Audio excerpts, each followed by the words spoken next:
آپ نے وہ ہندوستان کے بارے میں پوچھا ہے کہ وہ جو احتجاج ہو رہا ہے وہاں طلباء کا وہ کیا ہے، تو میں مختصراً اس کا ایک آپ کو بیک گراؤنڈ پہلے بتا دیتا ہوں، اور اس کے بعد آپ کو سمجھ میں آ جائے گا کہ یہ جو پرابلم ہے نا، یہ لوکل نہیں ہے، یہ ایکچولی گلوبل پرابلم ہے۔ وہاں کے جو سپریم کورٹ کے جج ہیں، انہوں نے کسی مقدمے کے کامنٹ کے دوران یہ کہا کہ ہاں، ہمارے بہت سے ایسے نوجوان ہیں، وہ کاکروچ کی طرح ہو گئے ہیں، یعنی وہ کچھ نہیں کر رہے، ادھر سے ادھر پھر رہے ہیں، کچھ بھی نہیں کر رہے۔ کاکروچ دیکھا آپ نے، یوں ادھر جی پھر جی رہا ہوتا بالکل تھا، کچھ بھی نہیں کر رہے۔ یعنی ان کا مطلب تھا کہ سوشل میڈیا پہ ادھر ادھر ٹائم ضائع کر رہے ہیں اور وہ کچھ نہیں کر رہے، ان کو اپنے مستقبل کا کچھ پتہ نہیں ہے۔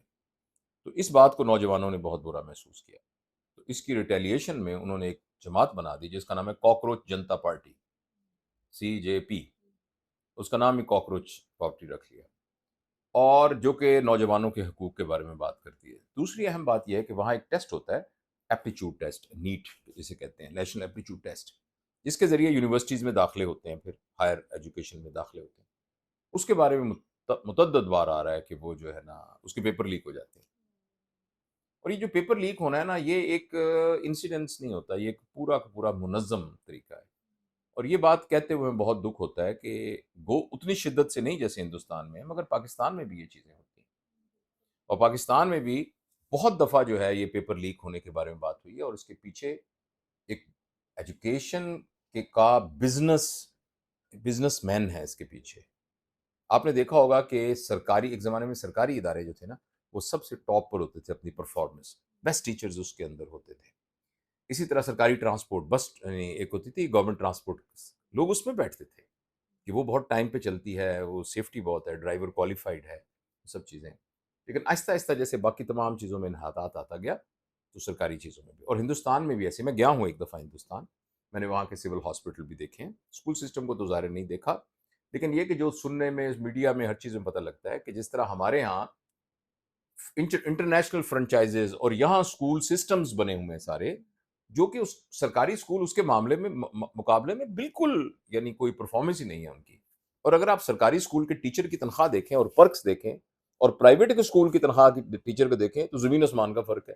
سرکاری کی تنخواہ بہت زیادہ ہے، لیکن کوئی گورننس کا مسئلہ ہے، کوئی نیت کا مسئلہ ہے، کوئی پتہ نہیں کوئی کیا پلاننگ کا کوئی مسئلہ ہے، کہ سرکاری اسکول پرفارم کر ہی نہیں رہے۔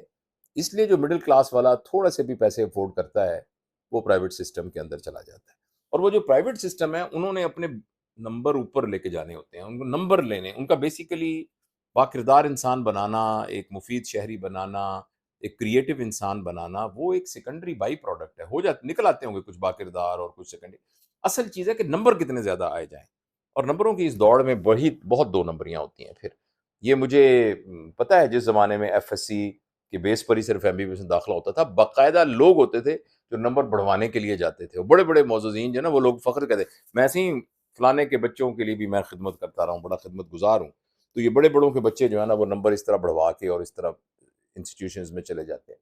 اور پھر یہ ہے کہ یہ جو پیپر لیک کرنا، اور پھر یہ ہے کہ پروفیشنل کالجز میں انٹری کا سسٹم، اس کے اندر ٹرانسپیرنسی کا نہ ہونا، تو اس پر وہ بھارت میں احتجاج ہو رہا ہے لیکن سر کوشچن کرنا چاہوں گی کہ اگر آپ نے ایجوکیشن کو کموڈٹی ڈکلیئر کر دیا ہے، سسٹم سارا آپ کا، ہمارا گورنمنٹ جنہوں نے گورننس کریٹ کرنی ہے وہ اتنا ڈکلائن کا شکار ہے، ہاؤ کم کہ ہم جو اب جنریشن آ رہی ہے اس کو ہم کاکروچ ڈکلیئر کریں؟ اور دوسرا یہ ہے کہ ہم نے ان بچوں کے ساتھ ہم کر کیا رہے ہیں؟ ہم نے ان کی اپرچونٹیز تو سسٹم نے ڈیولپ کرنی ہے کہ ان بچوں کو کہیں کہاں سسٹم میں فٹ کریں۔ بے روزگاری بڑھ رہی ہے، کرائم ریٹ بڑھ رہا ہے، تو یہ جینزیز کہاں جائیں گے؟ ان بچوں کا بہت، ان کا کوئی قصور نہیں ہے، میں تو ہمیشہ سے ان کو ایڈوکیٹ کرتا رہتا ہوں۔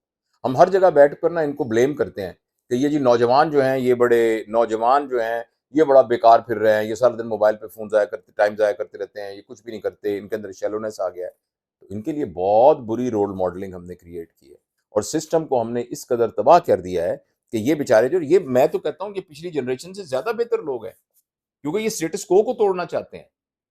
پچھلے لوگ تو یعنی ہمارے ہاں کسی بھی نظام کی کامیابی کا طریقہ یہ ہے کہ اسٹیٹس کو رہے، مطلب ہم بالکل اسٹیٹس کو میں رہنے کو نا، جس طرح ہم ادب کرتے تھے ویسے ادب کیوں نہیں کرتے؟ جیسے یہ چپ کر جاتے تھے، ہم کیوں نہیں چپ کرتے؟ جیسے بیٹی کی شادی کر دی جاتی تھی، تو وہ پھر اس کی ڈولی جہاں جاتی تھی وہاں سے اس کا جنازہ ہی آتا تھا، اس کا کیوں نہیں جنازہ آ رہا؟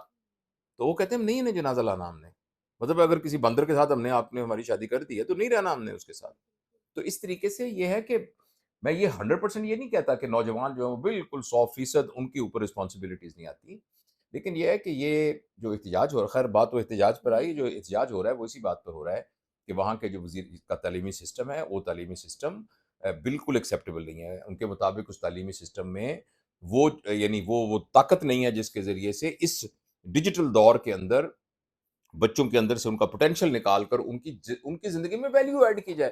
اب آپ پاکستان میں دیکھ لیں، پاکستان میں یونیورسٹیز کے اندر داخلے کی شرح کم ہو گئی ہے. اس لیے کم ہو گئی ہے کہ یونیورسٹی کو ویلیو ہی نہیں ایڈ کر رہی. یونیورسٹی ایک اسٹوڈنٹ کے اندر کو ویلیو ہی نہیں ایڈ کرتی سوائے ڈگری دینے کے. تو انڈیا کے اندر بھی اس بات پر بہت شدید احتجاج ہو رہا ہے، اور اس کے اندر وہ وزیر کو کہہ رہے ہیں کہ وزیر جو ہے تعلیم کا وہ مستعفی ہو، اور اس کے علاوہ ہائی لیول انکوائریز کی جائیں اور اس کو آئندہ کے لیے روکا جائے.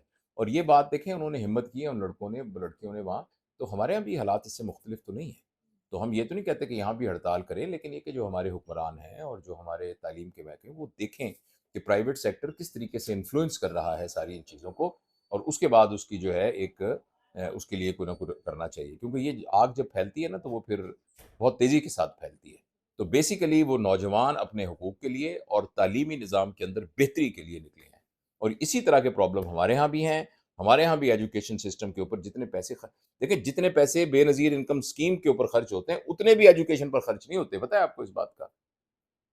اتنے بھی پیسے خرچ نہیں ہوتے. تو یہ کہ جس نے پوری قوم بنانی ہے، جس کے ذریعے سے پوری دنیا کے اندر نوجوانوں کا پوٹینشیل نکلنا ہے، اس میں کچھ خرچ ہی نہیں ہو رہا. سر کیا آپ امید کرتے ہیں کہ ابھی جو رننگ، ہم اگر اسپیسیفکلی پاکستان کی بات کریں، اس ایجوکیشن سسٹم سے ہم دوبارہ ڈاکٹر عبدالقدیر خان جیسے، فیض احمد جیسے لوگ پیدا کر سکتے ہیں؟ نہیں ہو پائے. اس کا کیا جواب دوں میں؟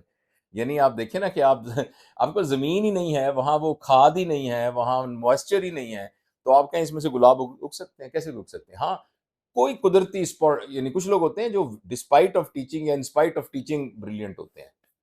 تو وہ تو جو ایک اسپوریڈک نکل آئے وہ تو نکل آئے، لیکن یہ ہے کہ سسٹم ایوریج لوگوں کو صلاحیتوں کو اوپر لے کے جائے، وہ اس سلسلے میں بڑی ٹاسک فورس کی ضرورت ہے، ایمرجنسی کریٹ کرنے کی ضرورت ہے.